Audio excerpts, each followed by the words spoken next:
ಸ್ನೇಹಿತರೆ ಏನಂತ ಗೊತ್ತಾಯ್ತಿದು ಎಷ್ಟು ಕಲರ್ಫುಲ್ಲಾಗಿ ಪಲ್ಪಿಯಾಗಿ ಬಂದಿದೆಯಲ್ವಾ ಸ್ನೇಹಿತರೆ. ಇದು ರವೆ ಸಜ್ಜಕದ ಹೋಳಿಗೆ.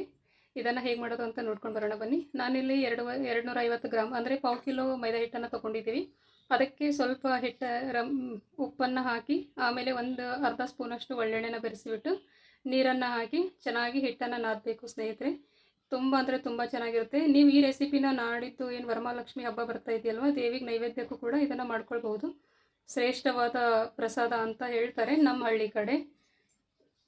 ಹಿಟ್ಟನ್ನು ಚೆನ್ನಾಗಿ ನಾದ್ಬಿಟ್ಟು ಹಿಟ್ಟನ್ನು ಆದಮೇಲೆ ಅದಕ್ಕೊಂದು ಸ್ವಲ್ಪ ಒಳ್ಳೆಣ್ಣೆ ಅಂದರೆ ಅಡುಗೆ ಎಣ್ಣೆ ಸವರ್ಬಿಟ್ಟು ಒಂದು ಕಡೆ ಅದನ್ನು ಒಂದು 15-20 ನಿಮಿಷ ಅಥವಾ 10 ನಿಮಿಷ ನೆನೆಯೋಕ್ಕೆ ಸೆಟ್ ಆಗೋಕ್ಕೆ ಇಟ್ಬಿಡೋಣ.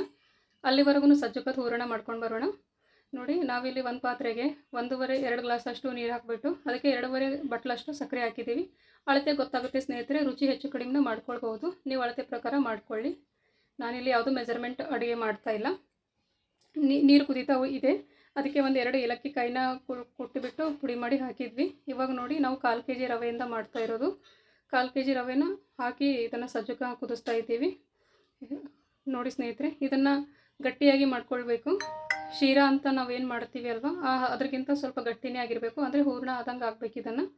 ನೋಡಿ, ಆಮೇಲೆ 2 ಸ್ಪೂನ್ ತುಪ್ಪ ಹಾಕಬೇಕು ಸ್ನೇಹಿತರೆ. ತುಪ್ಪದ ವಿಡಿಯೋ ಬಂದಿಲ್ಲ ಅಂತ ಅನಿಸುತ್ತೆ. ನೋಡಿ, ಇಷ್ಟು ಗಟ್ಟಿ ಆದರೆ ಸಾಕು. ಇದನ್ನು ಸ್ವಲ್ಪ ಆರಕ್ಕೆ ಎತ್ತಿಟ್ಟು ಬಿಡೋಣ. ಒಂದು 10 ನಿಮಿಷ ಆದರೂ ಆಗುತ್ತೆ ಇದಕ್ಕೆ. ನೋಡಿ, ಇದು ಫೈನಲಿ ರೆಡಿ ಆಯಿತು ಸಜ್ಜಕದ ಹೂರಣನ. ಇವಾಗ ಒಲೆ ಕಡೆ ಸೀದಾ ಗ್ಯಾಸ್ ಖಾಲಿ ಆಗಿಬಿಟ್ಟಿತ್ತು. ಇವಾಗ ಸೀದಾ ಒಲೆ ಹಚ್ಚಿಬಿಟ್ಟಿದ್ವಿ. ನಾವಿರೋದು ಇವಾಗ ಹಳ್ಳಿನಲ್ಲಿ ಸ್ನೇಹಿತರೆ. ಕಡಾಯಿಗೆ ಅಮ್ಮ ಎಣ್ಣೆ ಹಾಕಿಬಿಟ್ಟು ಒಲೆ ಉರಿ ಹಚ್ಚಿ ಕಾಯಕ್ಕಿಟ್ಟಿದ್ದಾರೆ. ಈ ಕಡೆ ಹೋಳಿಗೆನೂ ಮಾಡ್ತಾಯಿದ್ದಾರೆ. ಅವರೇ ಅಮ್ಮನೇ ಮಾಡ್ತಾ ಇರೋದು ಅಡುಗೆ. ಸ್ನೇಹಿತರೆ, ನನ್ನ ಚಾನಲ್ನ ನನ್ನ ವೀಡಿಯೋಸ್ನ ಯಾರು ಎಲ್ಲಿಂದ ನೋಡ್ತಾ ಇದ್ದಾರೆ ಪ್ಲೀಸ್ ನನ್ನ ಚಾನಲ್ನ ಸಪೋರ್ಟ್ ಮಾಡಿ, ಸಬ್ಸ್ಕ್ರೈಬ್ ಮಾಡಿ, ಲೈಕ್ ಮಾಡಿ, ಕಮೆಂಟ್ ಮಾಡಿ, ಮತ್ತು ಫ್ಯಾಮಿಲಿ ಮೆಂಬರ್ಸ್ಗೆ, ಫ್ರೆಂಡ್ಸ್ಗೆ ಎಲ್ರಿಗೂ ಶೇರ್ ಮಾಡಿ. ನನ್ನ ಚಾನಲ್ನ ಬೆಳೆಸಿ ಪ್ಲೀಸ್ ಅಂತ ನಾನು ರಿಕ್ವೆಸ್ಟ್ ಮಾಡ್ಕೊತಾ ಇದ್ದೀನಿ. ನಿಮ್ಮದು ಒಂದು ಕಮೆಂಟು, ಒಂದು ಲೈಕು ಕೂಡ ನನಗೆ ತುಂಬ ಉತ್ಸಾಹ ಅಂತ ಅನ್ನೋದ್ರ ಜೊತೆಗೆ ತುಂಬ ಮೋಟಿವೇಟ್ ಆಗುತ್ತೆ. ಮತ್ತು ನಾನು ಬೆಳೆಯೋದಕ್ಕೆ ಅದೊಂದು ಅವಕಾಶ ಆಗುತ್ತೆ ಅಂತ ನಾನು ಹೇಳೋಕ್ಕೆ ಇಷ್ಟಪಡ್ತೀನಿ. ಇವಾಗ ಅಮ್ಮ ಮಾಡ್ತಾ ಇದ್ದಾರೆ ಸಜ್ಜಕದ ಹೋಳಿಗೆನ. ಇವಾಗ ಇದು ರೆಡಿ ಆಯಿತು. ಇದನ್ನು ಎಣ್ಣೆಗೆ ಹಾಕಿಬಿಟ್ಟು ಚೆನ್ನಾಗಿ ಡೀಪ್ ಫ್ರೈ ಮಾಡಬೇಕು ಸ್ನೇಹಿತರೆ. ಇದು ಒಂದು ಸ್ವಲ್ಪ ಎಣ್ಣೆ ಹಿಡ್ಕೊಳ್ಳಲ್ಲ ಅಂತ ನಾನಂತೂ ಸುಳ್ಳು ಹೇಳಲ್ಲ. ಇದು ಸ್ವಲ್ಪ ಎಣ್ಣೆ ಹಿಡಿಯುತ್ತೆ. ಆದರೆ ಚೆನ್ನಾಗಿ ಕರೆದ್ಬಿಟ್ಟು ಎಣ್ಣೆನ ಜಾನ್ಸ್ಬಿಟ್ಟು ತೆಗಿಬೇಕು ಸ್ನೇಹಿತರೆ. ಆವಾಗ ಒಂದು ಸ್ವಲ್ಪನೂ ಎಣ್ಣೆ ಹಿಡ್ಕೊಳ್ಳಲ್ಲ. ಯಾಕಂದರೆ ಎಣ್ಣೆನಲ್ಲೇ ಕರೆದ ಪದಾರ್ಥನ ಎಣ್ಣೆ ಹಿಡ್ಕೊಂಡಿರುತ್ತೆ ಕೆಲವೊಂದು. ಅದರಲ್ಲಿ ರವೆ ಬಳಸ್ತಾ ಇದ್ದೀವಲ್ವ, ಹಾಗಾಗಿ ಎಣ್ಣೆನ ಚೆನ್ನಾಗಿ ಜಾನ್ಸ್ಬೇಕು ಸ್ನೇಹಿತರೆ. ಹಿಡಿದ್ಬಿಟ್ಟು ನೋಡಿ, ಇದನ್ನು ತೋರಿಸ್ತಾರೆ ನೋಡಿ ಅಮ್ಮ.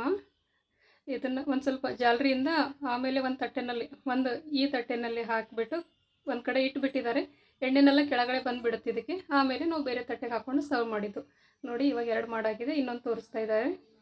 ತುಂಬ ಅಂದರೆ ತುಂಬ ಚೆನ್ನಾಗಿರುತ್ತೆ. ಈ ಹೋಳಿಗೆ ಮೇಲೆ ಬಿಸಿ ಇರುವಾಗಲೇ ಮೇಲೆ 1-2 ಸ್ಪೂನ್ ತುಪ್ಪ ಹಾಕ್ಕೊಂಡು ತಿಂದರೆ ಇಷ್ಟು ಚೆನ್ನಾಗಿರುತ್ತೆ.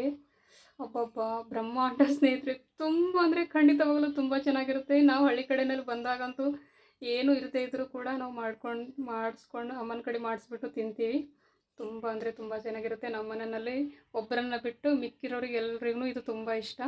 ಇದ್ರ ಜೊತೆ ಖಾರವಾಗಿ ಬದನೆಕಾಯಿ ಪಲ್ಯ ಮಾಡ್ಕೊಳ್ಬೋದು, ಹೀರೆಕಾಯಿ ಪಲ್ಯ. ನಾವಿವತ್ತು ಇದ್ರ ಜೊತೆ ಸೌತೆಕಾಯಿ ಪಲ್ಯ ಮಾಡಿದ್ವಿ. ಇವತ್ತು ನಮ್ಮ ಮನೆಯಲ್ಲಿ ಒಂದು ಕಂದಮ್ಮಂದು ಬರ್ಡೇ ಇದೆ ಇವತ್ತು. ಅದ್ರ ವಿಶೇಷವಾಗಿಯೇ ನಾವು ಇದನ್ನು ಮಾಡ್ತಾ ಇರೋದು. ಬೇಳೆ ಹೋಳಿಗೆ ಮಾಡ್ತಾಯಿದ್ದೀವಿ. ಬೇಳೆ ಹೋಳಿಗೆನ ಮೊನ್ನೆ ಪಂಚಮಿ ಇತ್ತಲ್ವ, ಅದಕ್ಕಾಗಿ ಮಾಡಿದ್ವಿ. ಅದನ್ನೇ ಬೇಡ ಅಂತ ಡಿಫ್ರೆಂಟಾಗಿ ಇದನ್ನು ಮಾಡ್ತಾ ಇರೋದು. ನೋಡಿ, ಅಮ್ಮ ಇಷ್ಟು ಕರೆದ್ಬಿಟ್ಟು ತೆಗಿತಾಯಿದ್ರು. ನಾನು ಫೈನಲ್ ವಿಡಿಯೋ ಮಾಡ್ಕೊಳ್ಳೋಣ ಅಂತ ಒಂದು 4 ತಟ್ಟೆಗೆ ಹಾಕ್ಕೊಂಡ್ಬಿಟ್ಟು ಕ್ಲೋಸಪ್ ಕೊಡ್ತಾ ಇದ್ದೀನಿ.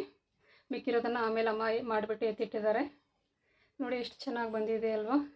ಇದಾಗಿತ್ತು ಇವತ್ತಿನ ನನ್ನ ರೆಸಿಪಿ. ಹೇಗಿತ್ತು, ಹೇಗೆ ಬಂದಿದೆ, ಹೇಗೆ ಕಾಣಿಸ್ತಾ ಇದೆ ಅಂತ ಕಮೆಂಟ್ ಮಾಡಿ ಪ್ಲೀಸ್ ಸ್ನೇಹಿತರೆ. ನನ್ನ ಚಾನಲ್ನ ಯಾವ ಊರಿಂದ ಯಾರ್ಯಾರು ನೋಡ್ತಾ ಇದ್ದೀರಾ ನನ್ನ ವೀಡಿಯೋನ ಪ್ಲೀಸ್ ನನಗೆ ಸಪೋರ್ಟ್ ಮಾಡಿರಿ. ಸಬ್ಸ್ಕ್ರೈಬ್ ಮಾಡ್ತೀರಾ, ಹಾಗೆ ನೋಡ್ತಾ ಇದ್ದೀರಲ್ವ, ಪ್ಲೀಸ್ ಎಲ್ಲರೂ ಸಬ್ಸ್ಕ್ರೈಬ್ ಮಾಡಿ. ನನಗೂ ಎತ್ತರಕ್ಕೆ ಬೆಳೆಸ್ರಿ. ಎಲ್ಲರೂ ಬೆಳೀತಾ ಇದ್ದಾರೆ. ಅವ್ರ ಜೊತೆ ನನ್ನನ್ನು ಬೆಳೆಸ್ರಿ ಪ್ಲೀಸ್. ನೋಡಿ ಸ್ನೇಹಿತರೆ, ಎಷ್ಟು ಚೆನ್ನಾಗಿ ಬಂದಿದೆ ಅಲ್ವಾ. ಇದಾಗಿತ್ತು ನನ್ನ ಇವತ್ತಿನ ರೆಸಿಪಿ. ಹೇಗಿದೆ ಅಂತ ಮುಂದೆ ನೋಡ್ಕೊಂಡು ಬರೋಣ ಬನ್ನಿ ಸ್ನೇಹಿತರೆ. ನೋಡಿ, ನಮ್ಮ ಮನೆಯಲ್ಲಿ ನನ್ನ ಕಸಿನ್ ಊಟ ಮಾಡ್ತಾಯಿದ್ದಳು, ತೋರಿಸ್ತಾ ಇದ್ದಾಳೆ ಹೇಗೆ ಅಂತ. ನಾನು ಆ ಸೌಂಡನ್ನ ತೊಗೊಳ್ತಾ ಇಲ್ಲ, ತುಂಬ ಡಿಸ್ಟರ್ಬ್ ಇತ್ತು. ಇಲ್ಲೆಲ್ಲ ಗಾಳಿ ಎಲ್ಲ ಬರ್ತಾಯಿತ್ತು. ನಾವು ಹಳ್ಳಿನಲ್ಲಿದ್ದೀವಿ. ಕರೆಂಟು ಸಹ ಇಲ್ಲ ಸ್ನೇಹಿತರೆ. ನಿಜ ಹೇಳ್ಬೇಕಂತಂದರೆ ಒಂದು ಬ್ಯಾಟ್ರಿ ಬೆಳಕು ಹಾಕ್ಕೊಂಡ್ಬಿಟ್ಟು ಈ ಫೋನಲ್ಲಿ ನಾವು ವಿಡಿಯೋ ರೆಕಾರ್ಡ್ ಮಾಡ್ಕೊಂಡಿದ್ದು.